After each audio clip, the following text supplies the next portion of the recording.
Il est 8h18, c'est la matinale d'Europe 1 avec Mathieu Béliard. Votre invité, Sonia Mabrouk, c'est Geoffroy Roux de Bézieux, président du MEDEF. Bonjour Geoffroy Roux de Bézieux. Bonjour. On est en train d'avancer sur la bataille de la réduction du chômage. C'est la phrase d'Emmanuel Macron hier lors d'une visite d'un chantier d'insertion. Est-ce que c'est le cas ?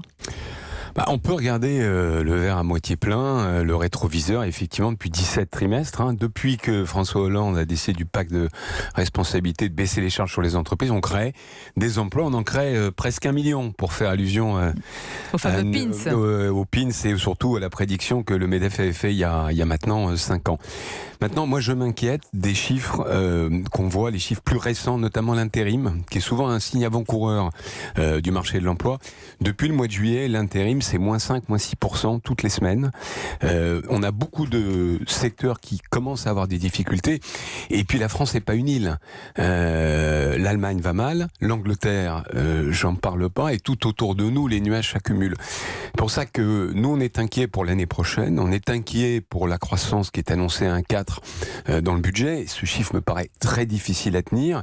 Et on dit au gouvernement, si vous continuez à revoir ce qui a été fait, c'est-à-dire la politique de l'offre qui consiste à aider les entreprises en baissant les charges, on risque de pas gagner cette bataille de l'emploi. Alors qu'effectivement, depuis 17 trimestres, ça se passe bien. Mais Geoffroy Roux de Bézieux, votre discours ce matin est très différent de la tonalité de la petite musique de l'exécutif. Le président, ses ministres affirment que ça va mieux, que la croissance n'est pas si mauvaise, que les voyants virent au vert, que quand on se compare, on se console par rapport aux autres pays. Écoutez, on se compare, on se console, ça c'est une chose. Mais si vous voulez, moi la différence, c'est que je suis pas homme politique, donc je vais pas me faire réélire.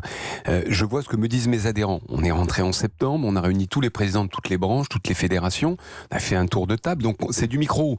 C'est pas des grands indicateurs macroéconomiques. C'est ce que disent les gens. Et notamment, je cite le cas de l'intérim, parce que historiquement, à chaque fois qu'il y a une baisse de l'intérim, quand elle dure plusieurs mois de suite, elle indique un retournement de marché. Alors là, ça fait 2 mois, c'est le début de l'été, donc je veux pas être alarmiste, mais je dis quand même, attention, ne tombons pas dans une fausse euphorie.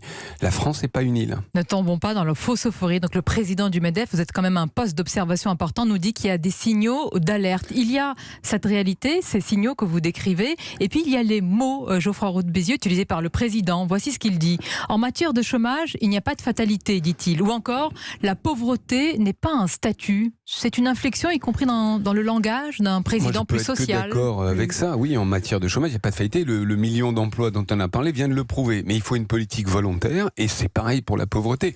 Pauvreté, il y a 2 manières de la définir. Vous savez qu'il y a un calcul qui est le rapport par rapport au salaire moyen. Donc à ce moment-là, il y aura toujours des gens qui en ont moins que d'autres. Mais ce qui est important, c'est est-ce qu'il y a une prospérité qui s'accroît dans le pays, et c'est par l'emploi qu'on peut faire rentrer les gens dans la prospérité. Mais on peut se demander si le Macron nouveau est-il arrivé, pardonnez-moi pour la formule, mais sur la méthode, priorité à la concertation, sur les mots, attention à ne pas froisser, un président plus proche, en tous les cas dans le langage des plus défavorisés. Ce sont des paroles pour vous, un changement réel que vous avez constaté lors de vos échanges peut-être?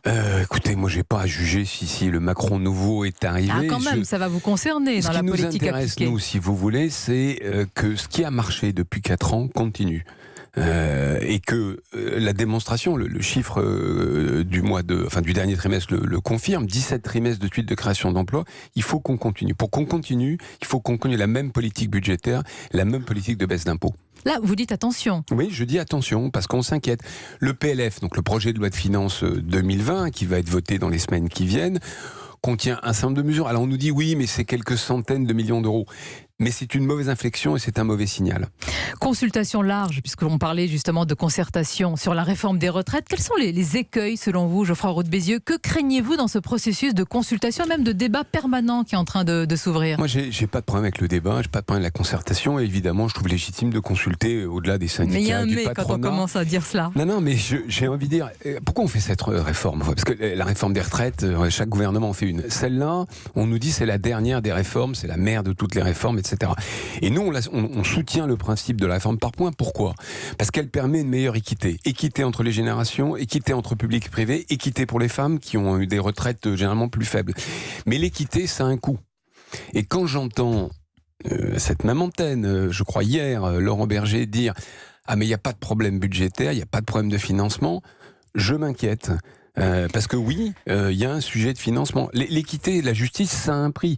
Et si on veut de l'équité, il faut que d'une manière ou d'une autre, quelle que soit la méthode retenue, âge pivot ou bien trimestre supplémentaire, on dise la vérité aux Français. La vérité, c'est que l'espérance de vie, elle augmente, que le ratio entre les gens qui travaillent et les gens qui sont à la retraite, il baisse, et qu'il faudra travailler plus longtemps. Vous continuez à marteler ce matin que sans mesure d'âge, on ne réglera pas le problème de fond des retraites, qu'il faut des économies. Je prends le problème dans l'autre sens. Est-ce qu'on veut faire cette retraite pour plus de justice, plus d'équité, ou c'est simplement un jeu de bonne C'est le même discours, pardonnez-moi, que Laurent Berger hier. Il dit, oui, mais si on fait une bonne conclusion, si je peux me permettre. Mais c'est ça le problème. Comment ça se fait, Geoffroy Roux de Bézieux ? Parce que je serais ravi d'en discuter avec Laurent, ce qui nous arrive très régulièrement avec Laurent Berger. Ici même on peut même l'organiser sur Europe 1.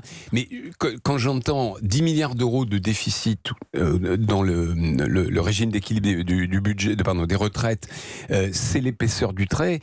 Moi, j'avoue que 10 milliards d'euros, l'épaisseur du trait, au MEDEF, on compte 10 milliards d'euros, ça compte.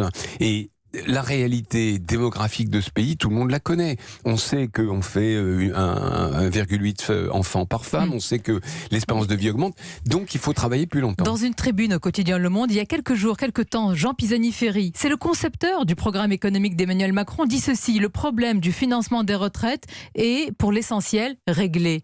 Mais je suis désolé, je ne suis pas d'accord avec lui, mais il n'y a pas que moi. Le Conseil d'orientation des retraites, qui est un organisme neutre, a publié en juin 2018, en juin 2019, et je pense qu'il continuera à le faire, une trajectoire qui montre que oui, il y a un problème. Et je vais dire, ça va plus loin. Il faut bien lire ce rapport, qui est très intéressant, un peu aride, mais très intéressant. Il dit que non seulement il y a un problème de financement, mais il prend des hypothèses de gains de productivité et de croissance qui sont supérieures à ce qu'on a fait jusque-là. Donc il est plutôt optimiste dans ses hypothèses. N'êtes-vous pas déjà perdant à l'avance ? Vous savez bien, compte tenu de notre histoire politique et sociale, qu'on ne fait pas une réforme des retraites en France contre la CFDT, sans la CFDT. Ça, pardon, Sonia Mabrouk, c'est un peu ancien monde, si je puis me permettre.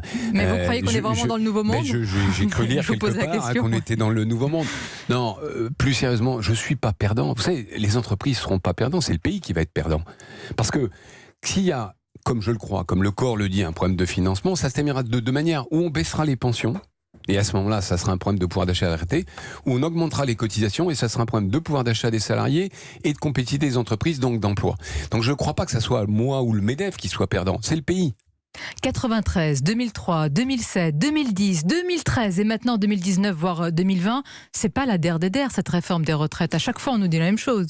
Alors, pourquoi ça pourrait être la der des der ? Effectivement, je comprends, c'est-à-dire le doute qui envahit tout le monde, parce qu'on change de système. Et c'est pour ça que nous, on est prêts à accompagner cette réforme de système à points, parce que le point, quel est l'intérêt d'un système à points ? Au fond, la question peut se poser comme ça.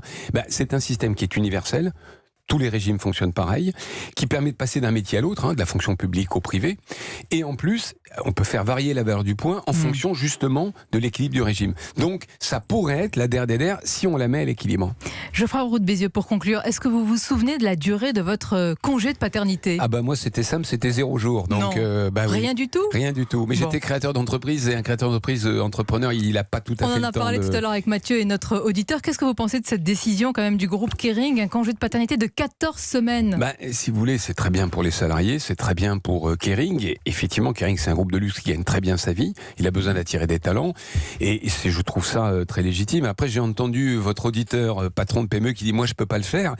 Oui, mais il a autre chose à offrir à ses salariés, parce qu'on sait très bien que dans les grands groupes, les gens trouvent qu'il manque de sens de travail, etc. Donc, chacun attire les talents avec ses armes. 0 jour de congé paternité ? J'ai eu 4 enfants. Vous n'êtes pas un exemple. Et je ne suis pas un exemple à prendre, mais je montais ma boîte et si vous voulez, j'avais pas trop le choix. Merci Geoffroy Roux de Bézieux, merci d'avoir été notre invité ce matin sur Europe 1. D'ordinaire, je reprends une petite phrase de l'invité. Là, je vais reprendre une question, si vous me le permettez. Mais bien sûr. Vous croyez qu'on est vraiment dans le nouveau monde ? Je pense que les auditeurs peuvent réfléchir toute la journée. C'est un débat qu'on peut d'ailleurs susciter. Vous n'avez pas y répondre, Geoffroy Roux de Bézieux. Je laisse Il y a un joker, les membres du gouvernement répondre à cette question.